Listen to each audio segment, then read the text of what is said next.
क्या आपने कभी सोचा है कि मृत्यु के बाद सबसे पहले क्या होता है? क्या सचमुच आत्मा शरीर छोड़ने के बाद किसी अनजान यात्रा पर निकलती है? और क्या उस यात्रा में उसे ऐसी आवाजें सुनाई देती हैं जो उसके पूरे जीवन का फैसला कर सकती हैं? गरुड़ पुराण में मृत्यु के बाद आत्मा की यात्रा का ऐसा वर्णन मिलता है जिसे सुनकर किसी के भी रोंगटे खड़े हो सकते हैं। आज की यह कहानी सिर्फ एक कहानी नहीं, यह हमारे जीवन के हर कर्म का आईना है। तो अंत तक जरूर देखिए, क्योंकि हो सकता है इस कहानी में आपको अपने जीवन का सबसे बड़ा सत्य मिल जाए। नमस्कार, मेरा नाम हामिद और आप देख रहे हैं वेद और पुराण वाणी। तो चलिए आज की यह कहानी शुरू करते हैं। गरुड़ पुराण के अनुसार जब मनुष्य की अंतिम सांसें चल रही होती हैं, तब उसके आसपास खड़े लोग केवल शरीर को देखते हैं, लेकिन आत्मा कुछ और ही अनुभव कर रही होती है। धीरे धीरे शरीर की शक्ति समाप्त होने लगती है, आंखें बंद हो जाती हैं, सांसें रुक जाती हैं और उसी पल आत्मा शरीर से अलग हो जाती है। शरीर वही पड़ा रहता है, लेकिन आत्मा सब कुछ देख रही होती है। वह अपने परिवार को रोते हुए देखती है, अपने घर को देखती है, अपनी सारी संपत्ति को देखती है, लेकिन चाहकर भी किसी से कुछ कह नहीं पाती। उसे पहली बार महसूस होता है कि जिसे वह पूरी जिंदगी मेरा कहती रही, वास्तव में वह कभी उसका था ही नहीं। शरीर से अलग होने के बाद आत्मा एक अनजाने मार्ग पर चलने लगती है। चारों ओर घना अंधकार, अजीब सन्नाटा और एक ऐसा अकेलापन जिसे शब्दों में बताना मुश्किल है। वहां न कोई मित्र होता है, न कोई परिवार, न धन है, न पद है। सिर्फ आत्मा और उसके कर्म होते हैं। यही वह पल होता है जब मनुष्य को समझ आने लगता है कि अब उसकी असली परीक्षा शुरू होने वाली है। गरुड़ पुराण में वर्णन मिलता है कि आत्मा धीरे धीरे अपने कर्मों के परिणामों की ओर बढ़ती है। उसी दौरान उसे एक गूंजती हुई आवाज का अनुभव होता है। यह कोई साधारण आवाज नहीं होती, यह उसके अपने कर्मों की प्रतिध्वनि होती है। ऐसा लगता है जैसे पूरा जीवन उसके सामने खुल रहा हो। उसकी हर बात, उसका हर निर्णय, उसका हर कार्य मानो जीवंत होकर उसके सामने आ जाता है। वह आवाज जैसे पूछ रही हो, तुमने अपने जीवन का उपयोग किस लिए किया?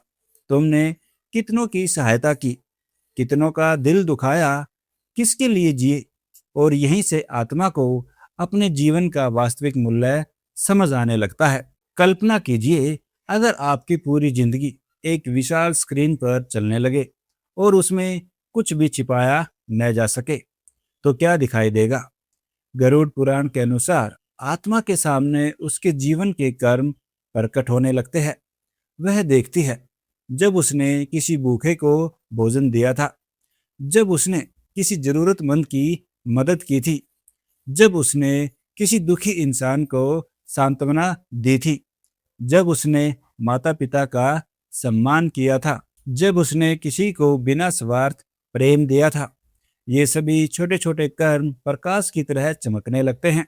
और आश्चर्य की बात यह होती है कि जिन कार्यों को उसने कभी महत्वपूर्ण नहीं समझा था, वही सबसे अधिक मूल्यवान दिखाई देते हैं। लेकिन फिर भी आत्मा कुछ और भी देखती है। वह देखती है जहां उसने अहंकार किया था, जहां उसने किसी का अपमान किया था, जहां लालच में आकर गलत निर्णय लिया था, जहां उसने किसी का दिल दुखाया था, जहां उसने सत्य जानते हुए भी झूठ का साथ दिया था। ये सब भी उसके सामने आने लगता है। और तब आत्मा को एहसास होता है कि दुनिया में जिन बातों पर उसे सबसे ज्यादा गर्व था, उनमें से अधिकांश का अब कोई महत्व ही नहीं है। न महंगी गाड़ी का, न बड़े घर का, न बैंक बैलेंस का, न किसी प्रसिद्धि का, कुछ भी उसके साथ नहीं आया। गरुड़ पुराण में वर्णन मिलता है कि प्रत्येक आत्मा को अपने कर्मों का फल अवश्य मिलता है। यह न्याय किसी पक्षपात से नहीं होता। न वहाँ रिश्वत चलती है, न कोई सिफारिश और न ही कोई जान पहचान, सिर्फ कर्मों का लेखा जोखा। यही कारण है कि धर्म ग्रंथ बार बार कहते हैं, मनुष्य अपने भाग्य का निर्माता स्वयं है। हर विचार का, हर शब्द का, हर कर्म का भविष्य के परिणामों का बीज बनता है। हर विचार, हर शब्द, हर कर्म भविष्य के परिणामों का बीज बनता है। कहा जाता है कि एक नगर में एक बहुत अमीर व्यक्ति रहता था। उसके पास अपार धन था। लोग उसका सम्मान करते थे, लेकिन उसने कभी किसी की मदद नहीं की थी। दूसरी ओर एक गरीब वृद्ध था। उसके पास देने के लिए बहुत कुछ नहीं था, फिर भी वह प्रतिदिन किसी न किसी जरूरतमंद की सहायता करता था। एक दिन दोनों की मृत्यु हो गई। जब उनके कर्मों का मूल्यांकन हुआ तो पाया गया कि गरीब व्यक्ति के छोटे छोटे निस्वार्थ कर्म उस अमीर व्यक्ति की पूरी संपत्ति से अधिक मूल्यवान थे, क्योंकि भगवान के यहाँ कर्म का मूल्य धन से नहीं, भावना और नीयत से तय होता है। गरुड़ पुराण डराने के लिए नहीं लिखा गया। इसका उद्देश्य मनुष्य को सही मार्ग दिखाना है। यह हमें याद दिलाता है कि जीवन बहुत छोटा है, लेकिन कर्मों का प्रभाव बहुत बड़ा। हम रोज जो निर्णय लेते हैं वही हमारे भविष्य का निर्माण करते हैं। अगर हम प्रेम देंगे तो प्रेम लौटेगा। अगर हम सेवा करेंगे तो उसका फल अवश्य मिलेगा। अगर हम दूसरों के लिए प्रकाश बनेंगे तो हमारा मार्ग भी प्रकाशित होगा। सोचिए, अगर आज आपको अपने जीवन का हिसाब देना पड़े तो क्या आपके अच्छे कर्म आपके पक्ष में गवाही देंगे? क्या किसी की दुआ आपके लिए बोलेगी? क्या किसी की मदद आपकी रक्षा करेगी?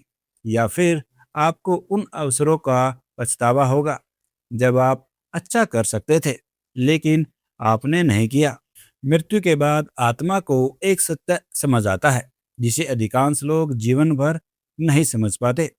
वह सत्य यह है कि जीवन की सबसे बड़ी कमाई पैसा नहीं होती। सबसे बड़ी कमाई पुण्य होती है। धन यही रह जाता है, नाम भी धीरे धीरे मिट जाता है, लेकिन अच्छे कर्म आत्मा के साथ चलते हैं। इसलिए आज से ऐसा जीवन जियो कि जब अंतिम समय आए तो पछतावा नहीं, संतोष हो। और जब कर्मों की आवाज़ गूंजे तो वह तुम्हारे पक्ष में गवाही दे। अगर आप भी मानते हैं कि अच्छे कर्म कभी व्यर्थ नहीं जाते तो कमेंट में राधे राधे जरूर लिखें। और ऐसी आध्यात्मिक कहानियों के लिए हमारे इस चैनल को सब्सक्राइब जरूर करें।